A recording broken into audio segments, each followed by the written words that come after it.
ਬੇਟੇ ਤੁਸੀਂ +1 ਦੇ ਵਿਦਿਆਰਥੀ। ਆਪਾਂ ਬਿਜ਼ਨਸ ਸਟੱਡੀ ਦਾ ਜਿਹੜਾ ਲੈਸਨ ਉਹ ਸ਼ੁਰੂ ਕਰਨ ਜਾ ਰਹੇ ਹਾਂ। ਵਪਾਰ ਦੀ ਪ੍ਰਕਿਰਤੀ ਅਤੇ ਪ੍ਰਯੋਜਨ, nature and purpose of business. ਵਪਾਰ ਤੁਹਾਡੇ ਵਾਸਤੇ ਇੱਕ ਨਵਾਂ ਸ਼ਬਦ ਹੈ। ਵੈਸੇ ਤਾਂ ਤੁਸੀਂ ਸੁਣਿਆ ਹੋਵੇਗਾ ਲੋਕਾਂ ਤੋਂ ਵੀ ਲੋਕ ਵਪਾਰ ਕਰਦੇ ਨੇ। ਤਾਂ ਇਸ ਦੇ ਬਾਰੇ ਕੰਮ ਕਰਨ ਤੋਂ ਪਹਿਲਾਂ, ਇਸ ਦੇ ਬਾਰੇ ਸਮਝਣ ਤੋਂ ਪਹਿਲਾਂ, ਸਭ ਤੋਂ ਪਹਿਲਾਂ ਜਿਹੜੀ ਗੱਲ ਸਮਝਣ ਵਾਲੀ ਹੈ ਉਹ ਹੈ ਮਨੁੱਖੀ ਗਤੀਵਿਧੀਆਂ। ਮਨੁੱਖੀ ਗਤੀਵਿਧੀਆਂ। ਮੈਂ ਕਲਾਸ ਦੇ ਵਿੱਚ ਜਦੋਂ ਇਹ ਟੌਪਿਕ ਜਾਂ ਇਹ ਚੈਪਟਰ ਸ਼ੁਰੂ ਕਰਵਾਉਂਦਾ ਹੁੰਦਾ ਤਾਂ ਅਕਸਰ ਮੈਂ ਬੱਚਿਆਂ ਨੂੰ ਇਹ ਕਹਿੰਦਾ ਹੁੰਦਾ, ਹੁਣ ਵੀ ਤੁਸੀਂ ਐਵੇਂ ਹੀ ਕੋਸ਼ਿਸ਼ ਕਰਨੀ ਹੈ ਕਰਨ ਦੀ। ਸਭ ਤੋਂ ਪਹਿਲਾਂ ਆਪਣੇ ਆਲੇ ਦੁਆਲੇ ਵੱਲ ਵੇਖੋ। ਤੁਹਾਨੂੰ ਸਾਰੇ ਲੋਕ ਕਿਸੇ ਨਾ ਕਿਸੇ ਕੰਮ ਦੇ ਵਿੱਚ ਰੁੱਝੇ ਹੋਏ ਦਿਖਾਈ ਦੇਣਗੇ, ਕਿਉਂਕਿ ਬੇਟੇ ਹਰ ਇੱਕ ਵਿਅਕਤੀ ਨੂੰ ਆਪਣੇ ਜੀਵਨ ਨੂੰ ਚਲਾਉਣ ਦੇ ਵਾਸਤੇ ਕੁਛ ਨਾ ਕੁਛ ਕੰਮ ਕਰਨੇ ਪੈਂਦੇ ਹਨ।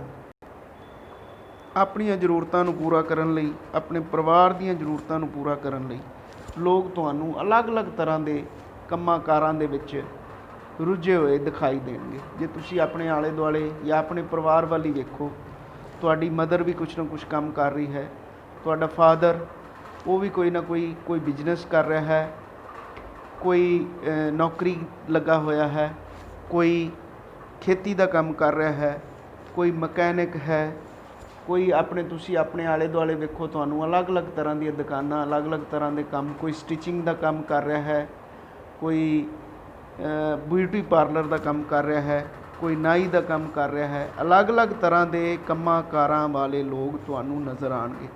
ਇਸ ਤੋਂ ਇਲਾਵਾ ਕਈ ਲੋਕ ਐਸੇ ਵੀ ਨੇ ਜਿਹੜੇ ਸਮਾਜ ਸੇਵਾ ਦੇ ਕੰਮ ਹੀ ਕਰਦੇ ਨੇ। ਹੁਣ ਵੈਸੇ ਉਹ ਕੰਮ ਨਹੀਂ ਕਰਦੇ, ਜਿਵੇਂ ਕੁਝ ਲੋਕ ਮੇਲੇ ਲਵਾਉਂਦੇ ਨੇ, ਕੁਝ ਲੋਕ ਗੁਰਦੁਆਰਿਆਂ ਦੇ ਵਿੱਚ, ਮੰਦਰਾਂ ਦੇ ਵਿੱਚ ਸੇਵਾ ਕਰਦੇ ਨੇ, ਡੇਰਿਆਂ ਦੇ ਵਿੱਚ ਜਾ ਕੇ ਸੇਵਾ ਕਰਦੇ ਨੇ, ਸਮਾਜ ਭਲਾਈ ਦੇ ਕੰਮ ਕਰਦੇ ਨੇ, ਖੂਨਦਾਨ ਕੈਂਪ ਲਵਾਉਂਦੇ ਨੇ। ਹਰ ਤਰ੍ਹਾਂ ਦੇ ਵਿਅਕਤੀ ਤੁਹਾਨੂੰ ਆਪਣੇ ਆਲੇ ਦੁਆਲੇ ਨਜ਼ਰ ਆ ਜਾਣਗੇ।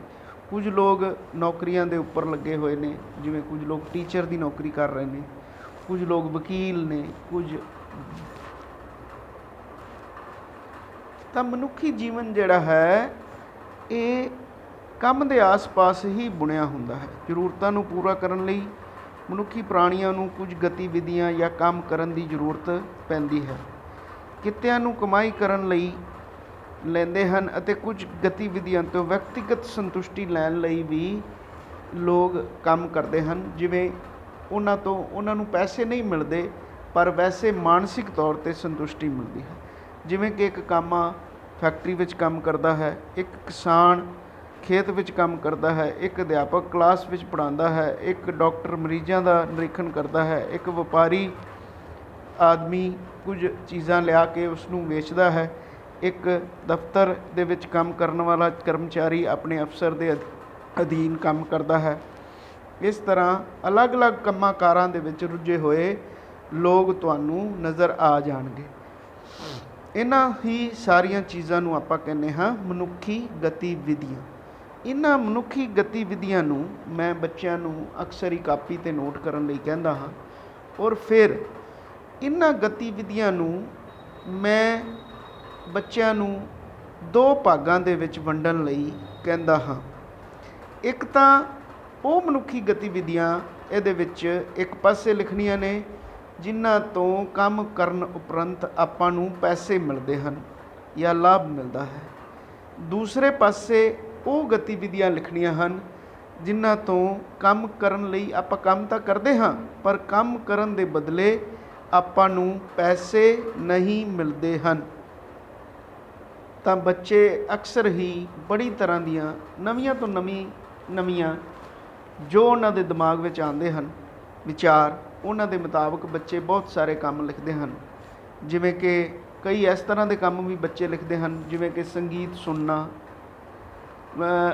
ਔਰਤਾਂ ਦਾ ਘਰ ਦੇ ਵਿੱਚ ਕੰਮ ਕਰਨਾ, ਹੋਰ ਬੜੇ ਐਸੇ ਨਵੇਂ ਕੰਮ ਵੀ ਲਿਖ ਦਿੰਦੇ ਹਨ ਜਿਹੜੇ ਕਈ ਵਾਰੀ ਸੁਣੇ ਵੀ ਨਹੀਂ ਹੁੰਦੇ। ਤਾਂ ਮੈਂ ਬੱਚਿਆਂ ਨੂੰ ਇਹਨਾਂ ਗਤੀਵਿਧੀਆਂ ਨੂੰ 2 ਭਾਗਾਂ ਦੇ ਵਿੱਚ ਵੰਡਣ ਲਈ ਹਮੇਸ਼ਾ ਕਹਿੰਦਾ ਹਾਂ। ਇੱਕ ਤਾਂ ਇੱਕ ਪਾਸੇ ਆਪਾਂ ਉਹ ਗਤੀਵਿਧੀਆਂ ਲਿਖਣੀਆਂ ਹਨ ਜਿਨ੍ਹਾਂ ਤੋਂ ਆਪਾਂ ਨੂੰ ਕੰਮ ਕਰਨ ਦੇ ਬਦਲੇ ਪੈਸੇ ਮਿਲਦੇ ਹਨ। ਦੂਜੇ ਪਾਸੇ ਉਹ ਗਤੀਵਿਧੀਆਂ ਲਿਖਦੀਆਂ ਹਨ ਜਿਨ੍ਹਾਂ ਤੋਂ ਆਪਾਂ ਨੂੰ ਕੰਮ ਕਰਨ ਦੇ ਬਦਲੇ ਆਪਾਂ ਕੰਮ ਤਾਂ ਕਰਦੇ ਹਾਂ, ਜਿਵੇਂ ਕਿ ਖੂਨਦਾਨ ਕੈਂਪ ਲਗਵਾਉਣੇ, ਜਿਵੇਂ ਕਿ ਮੇਲੇ ਲਗਵਾਉਣੇ, ਜਿਵੇਂ ਕਿ ਗੁਰਦੁਆਰੇ ਦੇ ਵਿੱਚ ਜਾ ਕੇ ਪਾਠ ਕਰਨਾ, ਜਿਵੇਂ ਕਿ ਕੋਈ ਵੀ ਸੇਵਾ ਦਾ ਕੰਮ ਕਰਨਾ, ਜਿਹੜੇ ਕਿ ਮਨੁੱਖੀ ਗਤੀਵਿਧੀ ਤਾਂ ਹੈ, ਪਰ ਉਸ ਕੰਮ ਦੇ ਬਦਲੇ ਆਪਾਂ ਨੂੰ ਮਾਨਸਿਕ ਤੌਰ 'ਤੇ ਸੰਤੁਸ਼ਟੀ ਮਿਲਦੀ ਹੈ, ਸਮਾਜ ਦੇ ਵਿੱਚ ਆਪਾਂ ਨੂੰ ਇੱਜ਼ਤ ਮਿਲਦੀ ਹੈ, ਪਰ ਉਸ ਦੇ ਬਦਲੇ ਆਪਾਂ ਨੂੰ ਪੈਸੇ ਨਹੀਂ ਮਿਲਦੇ। ਹੁਣ ਬੇਟੇ ਇਹਨਾਂ ਗਤੀਵਿਧੀਆਂ ਜਿਹੜੀਆਂ ਆਪਾਂ ਦੋ ਪਾਸੇ ਲਿਖਦੇ ਹਾਂ, ਪਹਿਲੀਆਂ ਉਹ ਗਤੀਵਿਧੀਆਂ ਹਨ ਜਿਨ੍ਹਾਂ ਦੇ ਬਦਲੇ ਆਪਾਂ ਨੂੰ ਪੈਸੇ ਮਿਲਦੇ ਹਨ। ਉਹਨਾਂ ਗਤੀਵਿਧੀਆਂ ਨੂੰ ਆਪਾਂ ਆਰਥਿਕ ਗਤੀਵਿਧੀਆਂ ਕਹਿੰਦੇ ਹਾਂ। ਉਹ ਗਤੀਵਿਧੀਆਂ ਜਿਨ੍ਹਾਂ ਦੇ ਵਿੱਚ ਕੰਮ ਕਰਨ ਦੇ ਬਦਲੇ ਆਪਾਂ ਨੂੰ ਆਰਥਿਕ ਦਾ ਮਤਲਬ ਪੈਸਿਆਂ ਦੇ ਰੂਪ ਦੇ ਵਿੱਚ ਫਾਇਦਾ ਹੁੰਦਾ ਹੈ, ਉਹਨਾਂ ਗਤੀਵਿਧੀਆਂ ਨੂੰ ਆਪਾਂ ਆਰਥਿਕ ਗਤੀਵਿਧੀਆਂ ਕਹਿੰਦੇ ਹਾਂ। ਤਾਂ ਬੇਟੇ ਆਰਥਿਕ ਗਤੀਵਿਧੀਆਂ ਕੀ ਹੋ ਗਈਆਂ?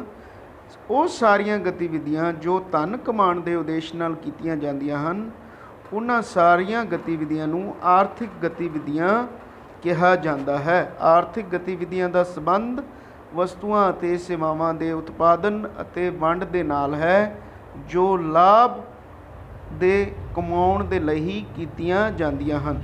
ਇਹਨਾਂ ਦਾ ਮੁੱਖ ਨਿਸ਼ਾਨਾ ਵੱਧ ਤੋਂ ਵੱਧ ਲਾਭ ਕਮਾਉਣਾ ਹੁੰਦਾ ਹੈ, ਕਿਉਂਕਿ ਇਸ ਪੈਸੇ ਦੇ ਨਾਲ ਹੀ ਕੋਈ ਵੀ ਮਨੁੱਖ ਆਪਣਾ ਪਰਿਵਾਰ ਪਾਲਦਾ ਹੈ। ਆਰਥਿਕ ਗਤੀਵਿਧੀਆਂ ਦੀਆਂ ਉਦਾਹਰਨਾਂ ਕੀ ਆਪਾਂ ਦੇ ਸਕਦੇ ਹਾਂ?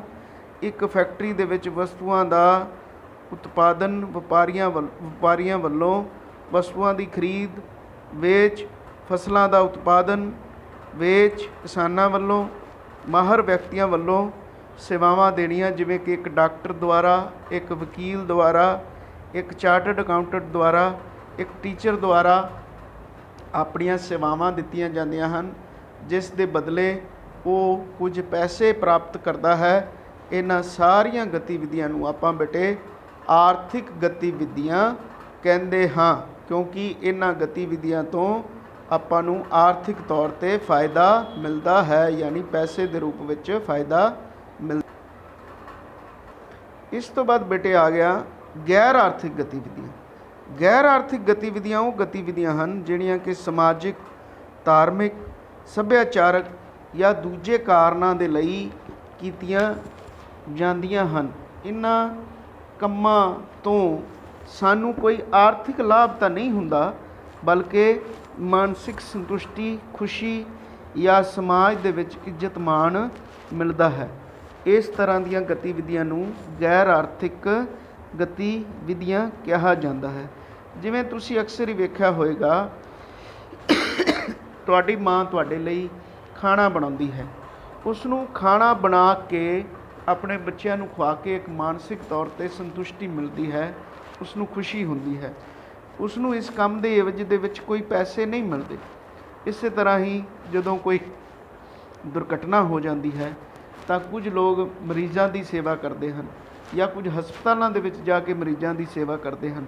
ਕੁਝ ਲੋਕ ਗਰੀਬਾਂ ਦੀ ਸੇਵਾ ਕਰਦੇ ਹਨ, ਉਹਦੇ ਬਦਲੇ ਉਹ ਕੋਈ ਪੈਸਾ ਨਹੀਂ ਲੈਂਦੇ। ਕੁਝ ਲੋਕ ਖੂਨਦਾਨ ਕੈਂਪ ਲਗਾਉਂਦੇ ਹਨ, ਕੁਝ ਲੋਕ ਮੇਲੇ ਲਗਵਾਉਂਦੇ ਹਨ। ਇਹਦੇ ਬਦਲੇ ਉਹਨਾਂ ਦਾ ਸਿਰਫ ਪਰਪਸ, ਉਹਨਾਂ ਦਾ ਮੰਤਵ ਪੈਸਾ ਕਮਾਉਣਾ ਨਹੀਂ ਹੁੰਦਾ, ਬਲਕਿ ਸਮਾਜ ਨੂੰ ਇੱਕ ਚੰਗੀ ਸੇਧ ਦੇਣਾ ਹੁੰਦਾ ਹੈ, ਜਾਂ ਖੁਦ ਨੂੰ ਇੱਕ ਮਾਨਸਿਕ ਸੰਤੁਸ਼ਟੀ ਦੇਣਾ ਹੁੰਦਾ ਹੈ। ਇਸ ਤਰ੍ਹਾਂ ਦੀ ਗਤੀਵਿਧੀ ਤੋਂ ਉਹਨਾਂ ਨੂੰ ਕੋਈ ਪੈਸੇ ਦੇ ਰੂਪ ਵਿੱਚ ਤਾਂ ਲਾਭ ਨਹੀਂ ਮਿਲਦਾ, ਪਰ ਮਾਨਸਿਕ ਤੌਰ 'ਤੇ ਸੰਤੁਸ਼ਟੀ ਮਿਲਦੀ ਹੈ। ਇਸ ਤਰ੍ਹਾਂ ਦੀਆਂ ਗਤੀਵਿਧੀਆਂ ਨੂੰ ਆਪਾਂ ਗੈਰ ਆਰਥਿਕ ਗਤੀਵਿਧੀਆਂ ਕਹਿੰਦੇ ਹਾਂ। ਤਾਂ ਬੇਟੇ ਮਨੁੱਖੀ ਕਿਰਿਆਵਾਂ ਜੋ ਹੀ ਤੁਹਾਨੂੰ ਆਪਣੇ ਆਲੇ ਦੁਆਲੇ ਮਨੁੱਖ ਕਿਰਿਆਵਾਂ ਕਰਦੇ ਨਜ਼ਰ ਆ ਰਹੇ ਹਨ, ਇਹਨਾਂ ਕਿਰਿਆਵਾਂ ਨੂੰ ਆਪਾਂ ਮੁੱਖ ਤੌਰ 'ਤੇ ਦੋ ਭਾਗਾਂ ਦੇ ਵਿੱਚ ਵੰਡ ਸਕਦੇ ਹਾਂ, ਆਰਥਿਕ ਕਿਰਿਆਵਾਂ ਅਤੇ ਗੈਰ ਆਰਥਿਕ ਕਿਰਿਆਵਾਂ। ਤੁਸੀਂ ਹੁਣ ਕਿਤਾਬ ਤੋਂ ਇਹਨਾਂ ਦੋਵਾਂ ਦੇ ਵਿੱਚ ਇਹਨਾਂ ਨੂੰ ਪੜ੍ਹਨਾ ਹੈ, ਔਰ ਇਹਨਾਂ ਦੋਵਾਂ ਦੇ ਵਿੱਚ ਅੰਤਰ ਨੂੰ ਵੀ बुक तो याद भी कर लेना है और अपनी कापियां दे उपर नोट भी कर लेना है। नैक्सट जिहड़ा अपना टॉपिक होएगा वो होएगा आर्थिक क्रियावां किन्नी तरह दीयां हुंदियां हन। आर्थिक क्रियावां नूं आपां ਅੱਗੇ ਹੋਰ ਕਿਹੜੇ ਭਾਗਾਂ ਦੇ ਵਿੱਚ ਵੰਡ ਸਕਦੇ ਹਾਂ ਉਹਦੇ ਬਾਰੇ ਆਪਾਂ ਨੈਕਸਟ ਲੈਕਚਰ ਦੇ ਵਿੱਚ ਪੜ੍ਹਾਂਗੇ। ਉਨੀ ਦੇਰ ਤੱਕ ਤੁਹਾਡਾ ਸਭ ਦਾ ਧੰਨਵਾਦ, ਸ਼ੁਕਰੀਆ।